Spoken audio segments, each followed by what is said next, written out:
शंकर भगवान अपनी सती के कथा सुनावे ले गईली, लेकिन मैया कथा सुनी नहीं महाराज।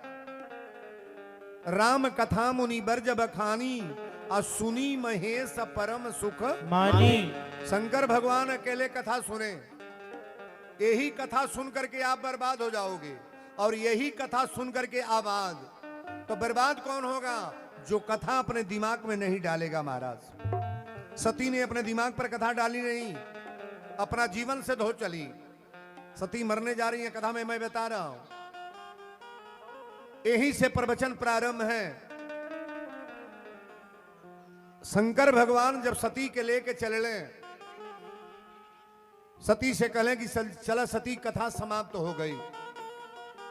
मुनि सन विदा मांगी त्रिपुरारी, चले भवन ले दक्ष कुमारी। सती के जब लेके चलने तो वही टाइम में राम जी रोवत रहले। सीता के रावण चुरा के ले गए बाद दंडक बन की कथा है यह। बार बार शंकर जी मना कैले कि जा मत, सती परीक्षा लेवे गई। कल कथा मैंने बताया है, उस सार में बोल रहा हूं। सती परीक्षा लेवे गईली, और जब परीक्षा लेवे गईली तो रहली सती और सीता बन करके गई। ए बाबू टप दे राम जी देख के तुरंते प्रणाम कैले। जोरी पानी प्रभु कीन प्रणामू, आ पिता समेत लीन निज नामू। जे प्रणाम कैले सती भागल शुरू, भागल पराइल गईली। बौरहू पूछले का भइल? सती कली का भइल? रौरहू गोड़ लगली, मऊ गोड़ लाग के आवतानी। अब बताओ, भगवान को बताना है कि कौन चोर है कौन बदमाश। कथा में जितने लोग आए हैं, आप अपने को छुपा लो, लेकिन परमात्मा छुपाएंगे कभी? जान रहे कि कौन कैसा है, कौन दारू पी कर आया है, कौन मांस खा कर आया है, कौन शाकाहारी भोजन किया है, कौन जग में उत्पात मचाने आया है, और कौन भगवान की सरलता से कथा सुनने आया है कि नहीं है? नहीं है। अरे भगवान क्या नहीं जानते हैं जी। शंकर भगवान कली ठीक बा जौन गईलू है, ई बतावा का भइल? कली गोड़ लाग के आवतनी। आ शंकर जी जब ध्यान में देखे ना तो देखा था ना, उता माई कही के प्रणाम कैला। तुलसी बाबा लिखली कि यह तनु सती भेंट अब नाही, आ शिव संकल्प कीन मन माही। शंकर जी कहली ना, तू हमार मेहरारू न तुहार हम मरद, रिश्ता खत्म। लेकिन कथा यही जो हम बाणी के कल विराम के लिए बनी। आगे कथा क्या है? शंकर भगवान समाधि में चले गए महाराज। अब ये चौपाई में बोल रहा हूं कि बीते संबत सहस 87,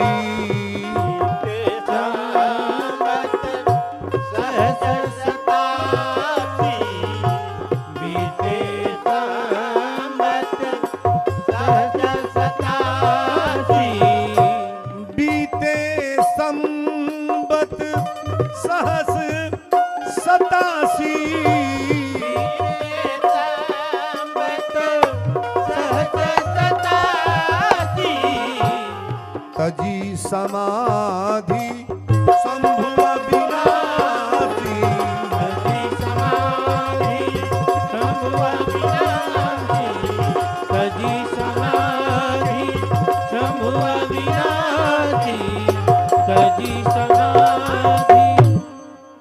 शंकर भगवान समाधि में आ गए बाबू। अच्छा, घर भर के मनई सबसे बोले। आज मांगी में सेनूर लगोले बा, उहे न बोले तो मेहरारू जी की मोरी। बोला हो मन करी जी के। अरे इतने अलगे बा, जौन मर्द बम्बई गइल बा ना, 1 महीना फोन न करे तो जहर खा के मर जाई।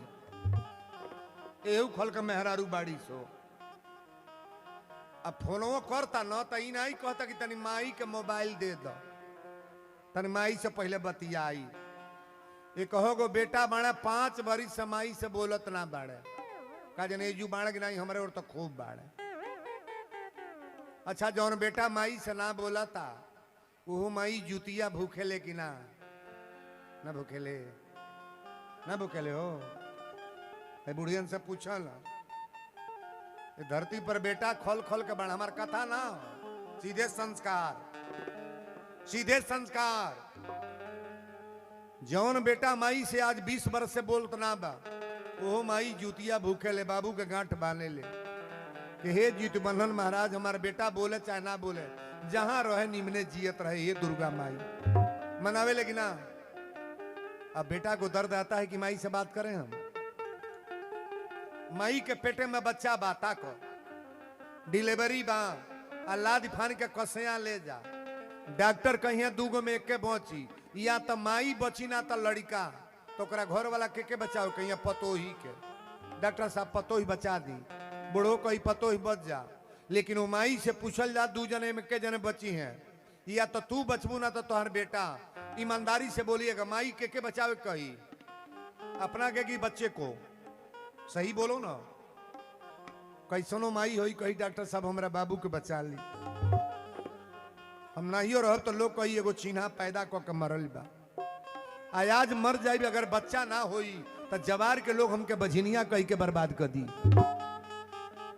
माई के दर्द बेटा बुझे वाला ना बा नारी के खाना और साड़ी 1000 बा अजे 9 महीना ढोलो के लुगरी मोहाल बा मेहरी के कहले पर माई के मारे खातिर बेटा लाठी लेके तैयार बा।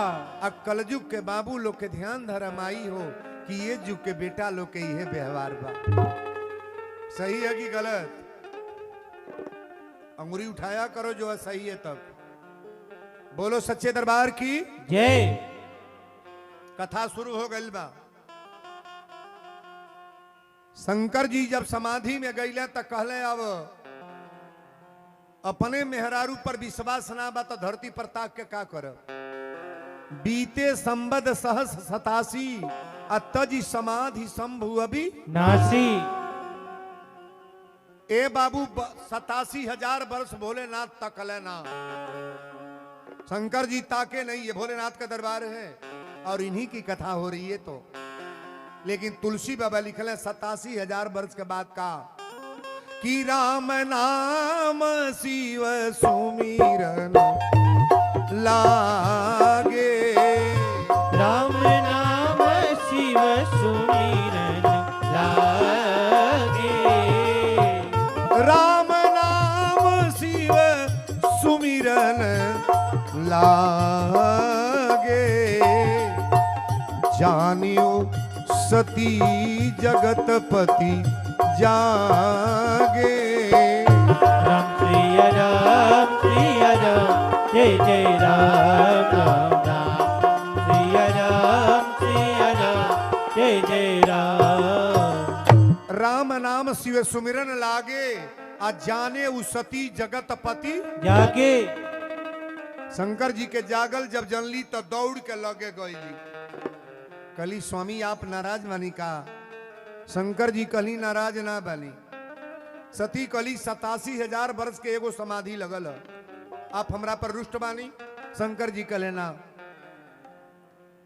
लगे कहन हरि के शंकर भगवान सती के बगल में बैठौली और हमारे भोलेनाथ राम कथा कहते हैं महाराज सबसे बड़ा वक्ता हमारे भोलेनाथ हैं लगे कहन हरि कथा रसाला अध्यक्ष ब्रजेश भये ते ही काला।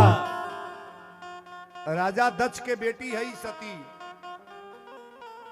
कहली कि शंकर भगवान कहले कि तुहार पिता जब राजा बनले ना प्रजापति राजा दक्ष अध्यक्ष बनले तो उस समय में हम गए अब मारे क्रोध के मारे सब लोग प्रणाम कैली 3 जने हमनी का प्रणाम ना कैली ब्रह्मा विष्णु महेश 3 जने के न्योता ना आयल बा तो सती कली हमरा नैहर के जाई कि ना शंकर जी कहले न्योता तो छोड़ दो लेकिन एगो बात सुन ल जब अभिमान हो जाला ना तब व्यक्ति नैहर ससुरा और ससुरार में हरारू लड़का सब छोड़ देला। घमंडी आदमी के लिए कोई कथा नहीं है।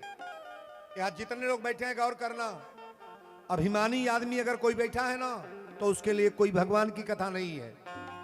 अभिमानी के लिए घमंडी के लिए कोई कथा नहीं। क्रोधी असम कामी हरि कथा औसर बीज बये फल जथा। क्रोधी आदमी कथा में बैठेगा लेकिन गटई के नीचे ओकरा जाई ना मुड़िया हिलाई है तारे हाँ हाँ लेकिन हे पर ना ढूकी। दिल दिमाग दूगो है ना कामी आदमी के अंदर कथा नहीं जाएगी।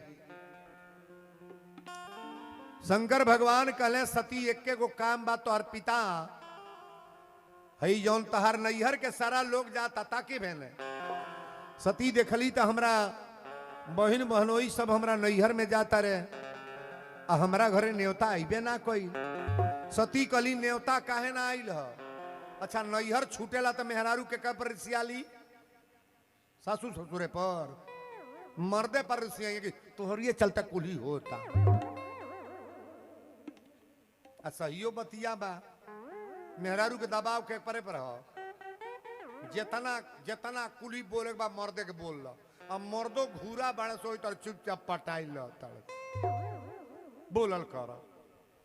कौनो गांव पर मर्दे के मलिकई बा काजी बा हो चलता कोनो गांव पर का जाने चल तो क्या हमारे यहाँ तो नाई बा हम बोलते भरमानी हमारियो घरे नाई बा हमरो जनमतवा कहली तोहने करी ले होता। अच्छा करे चाही कि ना ना करे चाही मेहरारू के बात जो न मर्द माने कोनो मर्द हो आप पत्नी जानी ले के कहल जाला पत्नी अपने पति के पतन से बचा दे। अगर दारू पियता तो दारू छोड़ा दे बुरा काम करता छोड़ा दे ओकर नाम पत्नी है। तो हम लोग के एगो पति बाने की दूगो अंगूरी उठावा एक कह के गो सब जानी के हो कौन मेहरारू हो लोग अब इनके रखा होशियारी कैले बड़ी दूगो कभी भुला करके एक अंगुली मत उठाना। एगो पति तो हमें जो सिंदूर लगौले बड़े एक दुल्हा हमें जो सिंदूर लगौले बड़े कौनो ठीक नहीं है कि कब छोड़ी है कब रिश्ता टूटी। एक पति है गौर से सुनना कि तुम करुणा के सागर सबके प्राण पति। अब आता समझ में प्राण के पति कौन है? सेनुरा लगोले बड़े के हो बोलो बोलो बबलू कुमाई के हो? प्राण के पति परमात्मा है। थोड़ा हाथ उठाया करो को पति बाणा को उठाई बुझा अंगूरी हो अंगूरी उठाओ अंगूरी उठा अभी एक को मझुराल बड़ू ना उठालू अंगूरी को बाणा केहू पूछे को बाणा तो कह दिए दूगो। अब बुझल कर है भगवान अपना पति नहीं है हमारे भी पति हैं। तुम करुणा के सागर सबके प्राण पति। ये प्राण के पति जो है ना वीरेंद्र बाबा कितनों पर्सनालिटी वाले हैं अगर प्राण निकल जाए तो शरीर का कोई कीमत है? ये कुर्ता मेरा है घड़ी मेरा है अंगूठी मेरा है गमछा मेरा है हारमोनियम मेरा है ये मैक मेरा है लेकिन जो बोल रहा है सो वीरेंद्र बोल रहे हैं कि कोई और? हमार माई बाप हमरे देही के नाम वीरेंद्र धैले बड़े जौन बोला था ये तो अविनाशी है ईश्वर अंश जीव अविनाशी ये मरने वाला नहीं है। पानी में डुबाओगे तो मरेगा नहीं आग में जलाओगे तो जलेगा नहीं। अगला हरण का है तेज करता कभी भी जरने मरने वाला नहीं है मरेगा। जीव कभी मरता है। अच्छा देही में कैंसर हो जा कोनो बीमारी हो जा तो जीव में कबो दर्द होला जीव में कभी जीव में दर्द नहीं होगा शरीर में दर्द होगा शरीर चीड़ा फाड़ा जाएगा शरीर की दुर्गति होगी लेकिन जीव को कभी दर्द होने वाला नहीं। बोलो सच्चे दरबार की जय। अब कथा में आ जाई। शंकर भगवान कहले देवी गौर से सुनी है यह कारण है। अरे लगे कहन हरि कथा रसाला लगे कहन हरि कथा रसाला लगे कहन हरि कथा रसाला दक्ष ब्रजेश भय तेहि काला। राम सिया जय जय राम राम राम सिया जय जय राम। बड़े अधिकार दक्ष जब पावा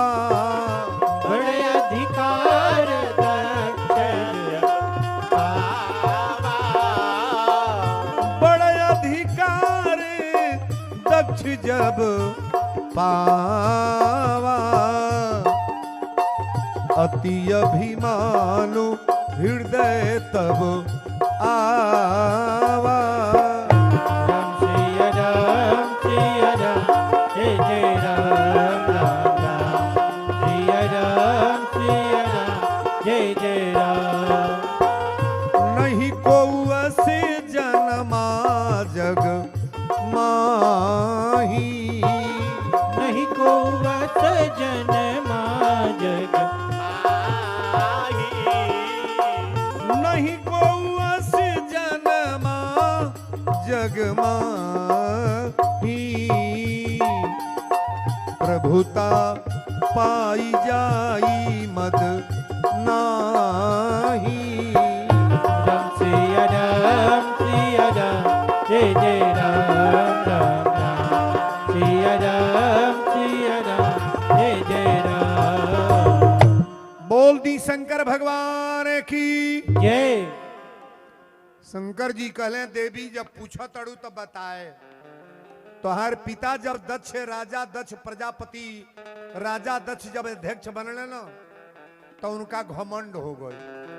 आज तुलसी बाबा लिखले बने कि नहीं को वस जन्मा जगमाही अब प्रभुता पाही जाही मद नहीं।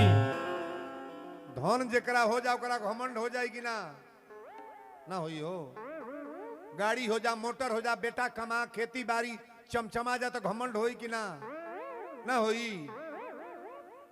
अच्छा तो जेकरा बा ओकरा तो घमंड हो गई आ जेकरा नहीं बा ओकरो घमंड बा कि ना सही बोली है। ओसे बीच तो ओकरा बा कहीं में जौना मेहरारू के साड़ी पहिरे के सहूर ना बा एक बेर कोई ना का रे के तरफ पहिरे ले ये साड़ी है यही तरफ पहिरल जाला इतना भन भनाई अब तोरे मर्दा से बारू बा हमार मर्दा तोरे घरवा से तोरे से तोर मगवारी इतना हो जाई अब होई कि नहीं होई। निमनो बात के कहे लाग बा कहो कौन बड़ा बुरबका है आदमी बा होशियार आदमी कहे करे तन बढ़िया से बुसटवा के बटमवा बंद न कर दे तो कही अब तू हमके सिखब हमके अजानत कुछ नहीं खे चौराहा पर पिटा के चल जावता आ ऊ कहता हमके सिखब ई होता कि ना हो।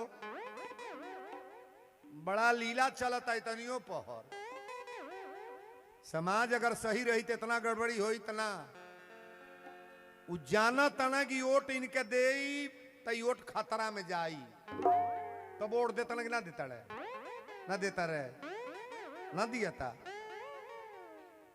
पैसा खैला उन कर वोट दिहला हुन के ई होला कि नहीं गांव पर एजू नहीं होत होई निमन लोग हो अब बुझौला तो बुझते भाड़ा कि दादा सजी खर्चा हम कहनी या जीत गल फरला इतना जमाना खराब हो गया है।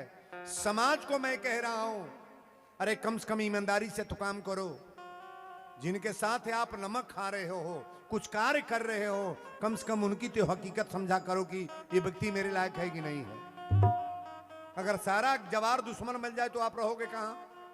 कोई अपना है कि नहीं है नहीं है। कल हम बतौली कि पटीदार रिसियाई तो कुछ बिगड़ी ना टोला मोहल्ला रिसियाई तो कुछ बिगड़ी ना है प्रधानों रिसिया जा तो कुछ बिगड़ी ना है अब भगवान रिसिया जा तो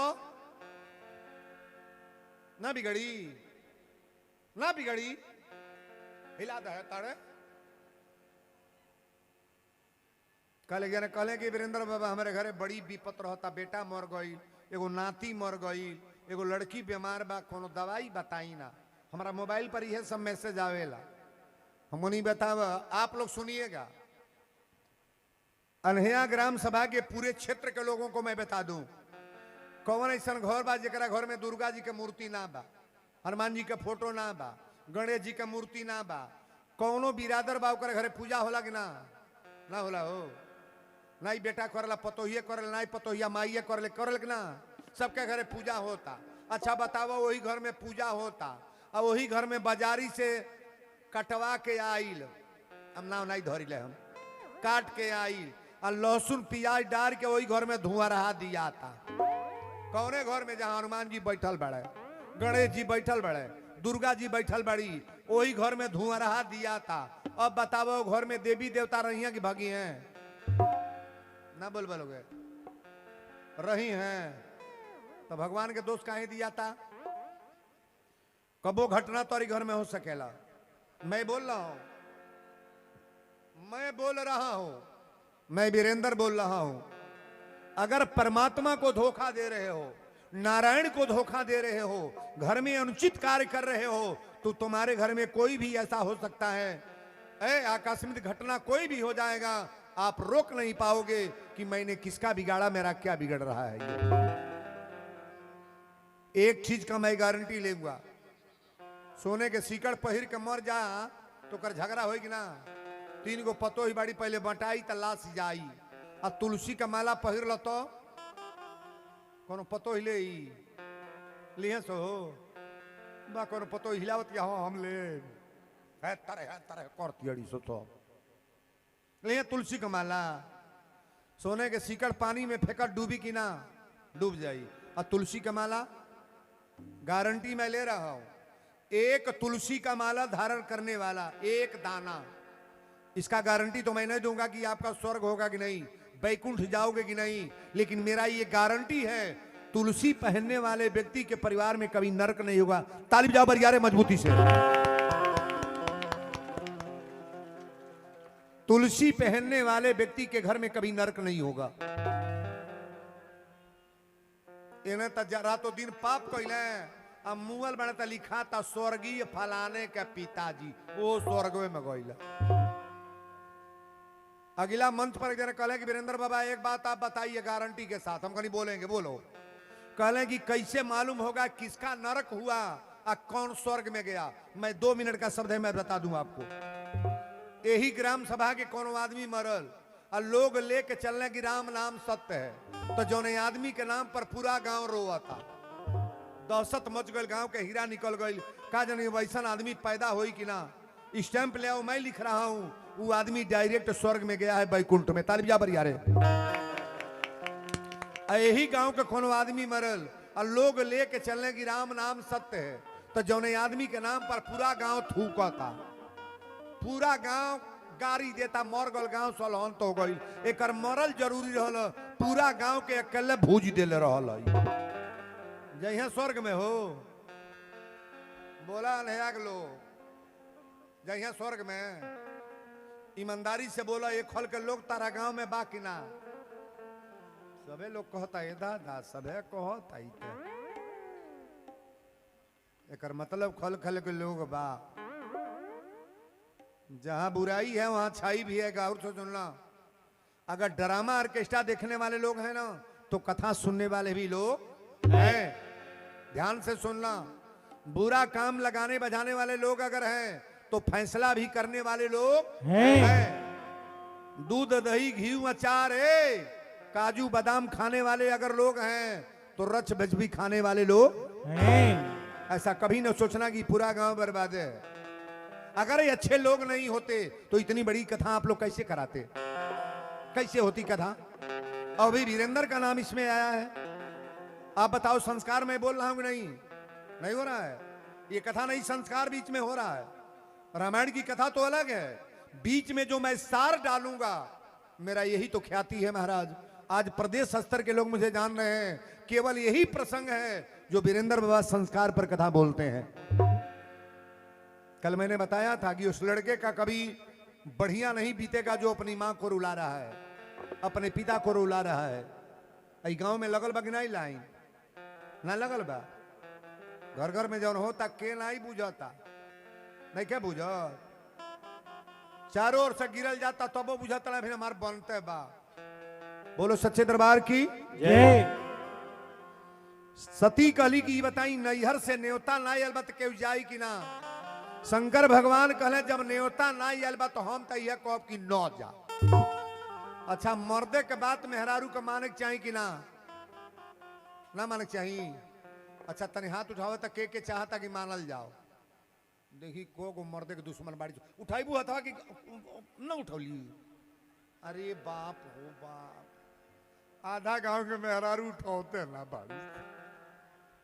हाँ तो लो पथले के पूजा मर्दे के भूजा लोग भूजा जौन महिला अपनी मर्दे के कबो गोड़ ना लागे ले तौन भादो में करवा चौथ जरूर भूखती होई चलनी में झाके खातिर